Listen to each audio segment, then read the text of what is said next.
Hello everyone, আসসালামু আলাইকুম। একটি নতুন ভিডিও নিয়ে এসেছি আপনাদের সামনে। তো আজকে খাবো, সন্ধ্যা খাবার হলো বার্গার, আর একটা হলো পাকোড়া।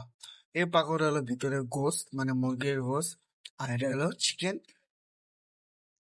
বার্গার। তো বার্গারটা দিয়ে ভিতরে কিরকম দেখতে পাচ্ছেন, ভালো পরিমাণে গোস্ত, মেয়োনিজ, সস আছে। তো এখন খেয়ে দেখি। তো সবার প্রথমে এটা খেয়ে দেখি। দেখতে পাচ্ছেন, আর ভিতরে গোস্ত, দাম মাত্র 10 টাকা। আঙ্গুর এলাকায় বেচে। তো এখন বার্গার খেয়ে দেখি। তো বিসমিল্লাহ।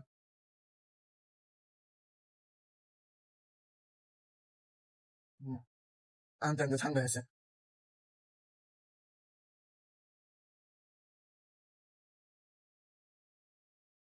ভালো পরিমাণে গোস মেয়োনিজ আছে। আর আমাদের এই ভিডিওটি নতুন হলে লাইক করেন, শেয়ার করেন, সাবস্ক্রাইব করে দেখা হবে নেক্সট ভিডিওতে। আল্লাহ হাফেজ, আসসালামু আলাইকুম।